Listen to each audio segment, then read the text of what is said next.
No more sabotage. We did the best we could. We always did the best we could. I mean, she really did. And never told her how much I appreciate her work. Fortunately, this one puts into it.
You know what the problem is. Sometimes looking for motivation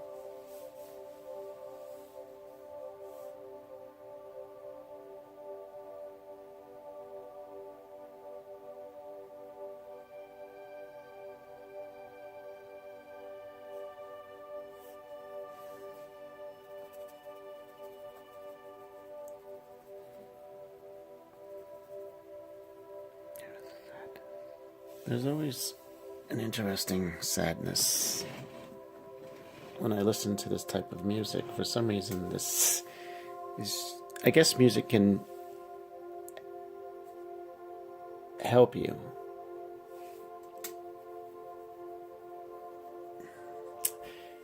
Music is like a bridge. You cross it on that bridge of music. I guess I don't know where I'm going at with that. The sound of this, it's very calm. Sorry. And I need it right now for my turbulent mind, always wrestling with ideas to slow my mind down. I have a very active mind. I'm pretty sure a lot of you out there do. I also think a lot of people with active minds tend to be seen negative, I can say, safely say. A little bit out of our element. I, for one, know what I'm capable of doing. I know I am. Some people would consider me I hate to say, but we just try to figure it out, you know.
I mean, water can come and go, but as you paint away, you're trying to figure out the flow of the water.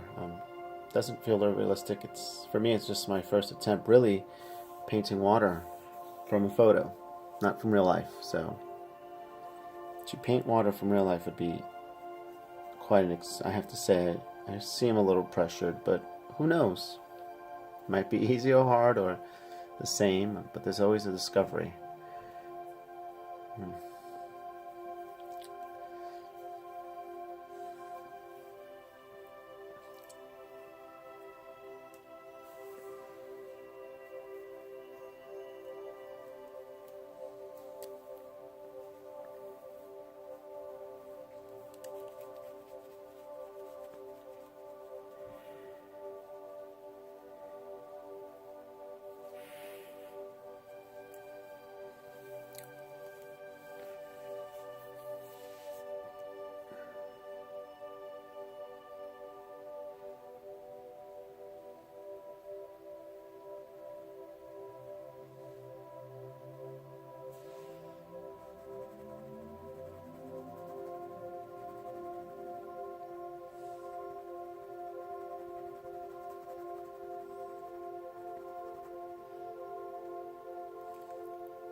You know, it's probably true, but I can't paint on an empty stomach for some reason. I mean, I can if I'm starving. I would be literally a starving artist, which I'm probably considered to be a starving artist. That term is generally a fascinating subject that I haven't really looked into. Only implies, I guess, always in a negative context, as I see it, only in my opinion. But a negative starving artist usually is the one with the most power. I usually think that. In terms of power to creativity and trying to make new things and paint new things. And that's what I think. So yeah, that's what I basically think of starving artist. So these are the two brushes I've been using in this session. A flathead that's literally destroyed. It's a cheap brush size Nicole 2. And a 4 round. So you can see very distinctly how these brushes are covered in the Viridian and messy, and they're short handles. You can see the shortness of them. Yeah. Maybe one day when I can, I'll invest in some really fine brushes and take care of them. But for now, I use a lot of this thing. It's called the Masters Brush Cleaner and Preserver, which a lot of people use. It says it right in the cover. It cleans oil paint, watercolor, acrylic stains, and this is the small version jar. I think this is about, I don't know, it's just a smaller version. This is just, it's B&J's, and then there's the soap bar too that I use to wash my hands with it. You can see it's kind of cruddy, but it does the job well brushing these cheap brushes. Something I use a lot. And I'm usually wiping the brush strokes on this dirty napkin. I'll use it forever if I have to. Here's an example of when you paint a rag that's been through a lot. Like, it's totally ugly. And I'm going to cover the camera, but you see it looks like a work of art almost. But it's been dried, and that's how many times I've wiped on both sides, by the way. And it's a rag, it dries up. It can be acrylic paint, and that's what I do to wipe brushes while I'm painting. So that's a rag to have. You know, painting is never going to be exactly, I don't like to make it too clean either. I mean, enough, you know, just enough to get by, but not overdo it. So yeah.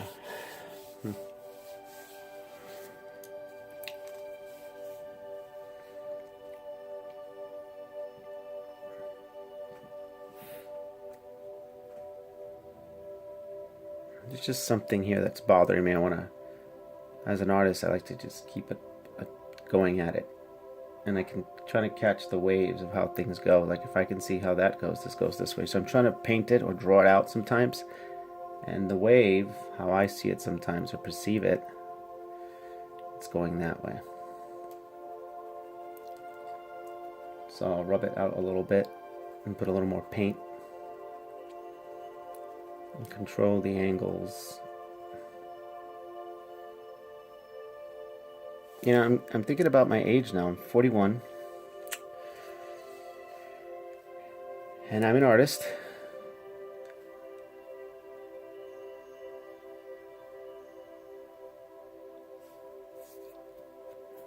I think I've always been an artist, really. I just never said it like that. I always thought, in order to claim the title artist, you have to be in a museum, on TV, you have to be rich, and those are artists too. But there's always that poor artist. That's what I always think. Artists who are famous and make it rich, that are more popular. And, you know, digging deep in my soul, do I really want to be rich and famous? Yeah, I do, but not famous anyway. I don't know about what fame means. There's a price for fame, I think. But there's always a need to work for me. I wake up in the morning for a desire to work to something and enjoy and follow and experience new things, not just wake up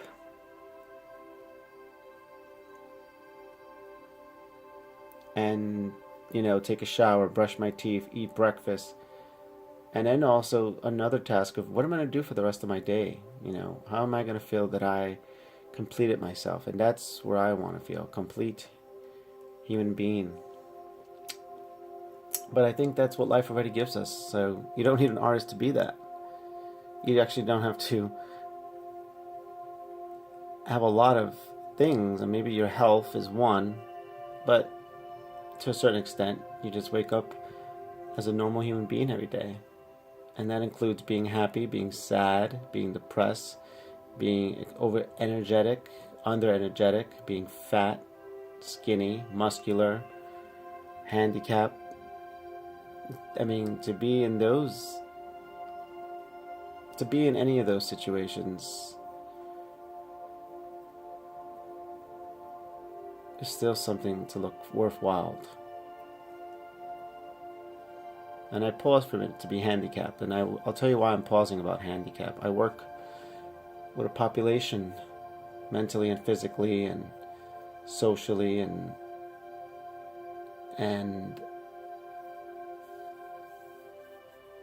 there are some gifts in that. I think there are. I just don't know because I haven't appreciated them. But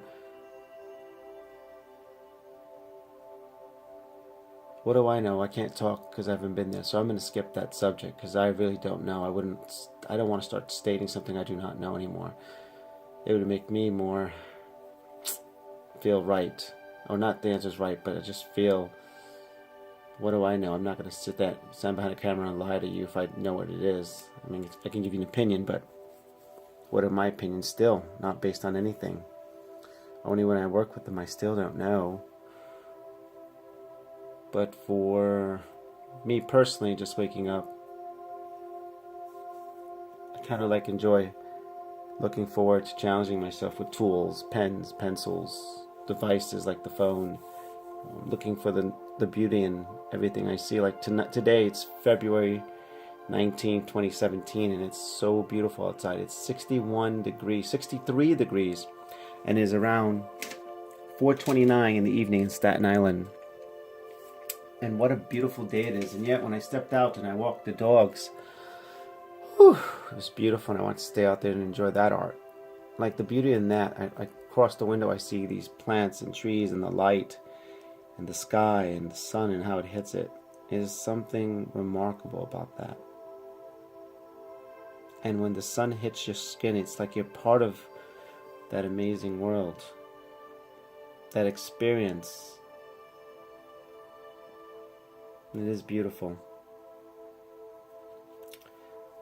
You know, when I think about it's my time of the year where I have to go to the museum and look at artwork and sculptures and paintings, I really want to go back there.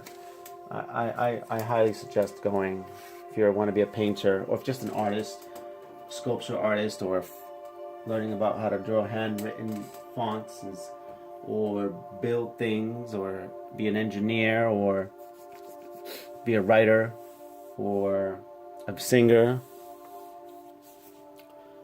maybe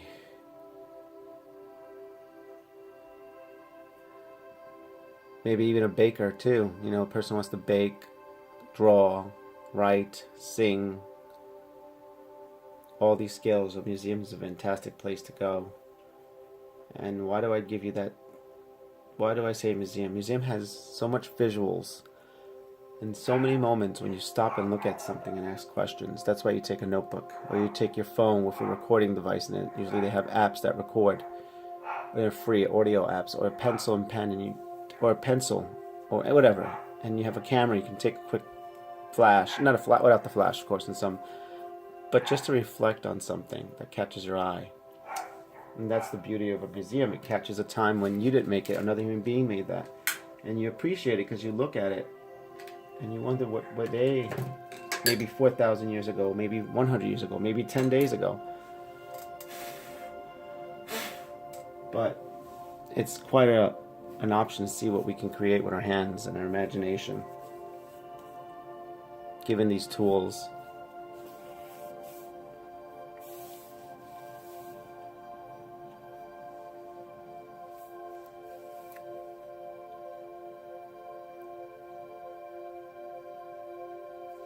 I mean, I wish I could tell you that I don't even wish, I'm sorry. I don't go to the museum as much. It's been a long time since I last went. I went with my girlfriend who's an artist too, and I had a great time. We packed up some peanut butter and jelly sandwiches, and we both just came into the city and had a great time and just enjoying art. You know, and not just art, but a moment to appreciate what another human being can do with creativity. Some of the artworks are spectacular and splendid, and there's nothing in the world that I've ever seen. There's some just that I'm still amazed, the creativity and the basic of it all. It's how basic it is too. Some of it very simple, and that's what I love the most. The most simple things, and yet it looks so complicated when you first look at it. But when you take a deep look, things start looking simpler. It's just the time it takes and the work of observing and looking at things and attempting to understand it and make many mistakes. Enjoy the mistakes you make, because that's where the creativity begins. That's where your skill begins, I think. And the questioning of why you're doing it and finding new ways. That's why the museum is important, I think. Really important. Looking at paint.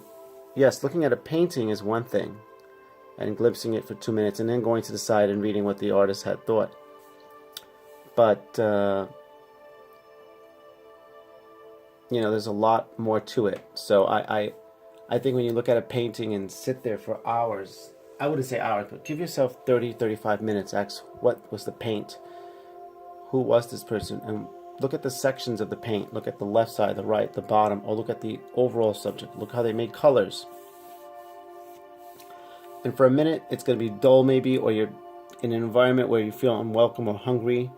Don't go on an empty stomach. I would not suggest. Don't go when you're sick. Or maybe you can. I don't know. But I definitely don't like, me personally, I'll say that for me. I don't go on an empty stomach or when I'm sick.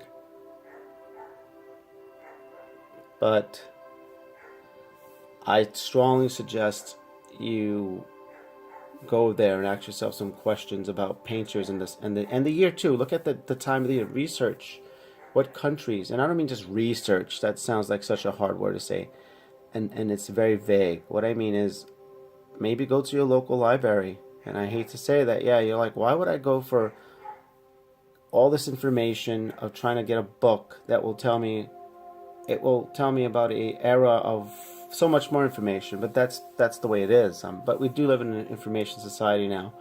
But it's always nothing like a grand taking sources and trying to understand it. Looking at the Renaissance is it can be quite a challenge. Renaissance art, which I have no idea what it is. I only use the word Renaissance, and I couldn't tell you right now what Renaissance artists there are. I would not stand here again and tell you I do. I'm no master. I don't study the art as well as that. And it's not about studying art, but it's understanding, going more and more into it. I would suggest myself too, dude, and that's one of my goals as well as an artist, is to understand why they use the word Renaissance. And I think it's always, I always think Renaissance Italian painters and Italian paint in Florence and Italy and Rome, but I don't know. But yeah, that's something to think about. So, that's the challenge of what I like to say. So, yeah, that's just something to think about.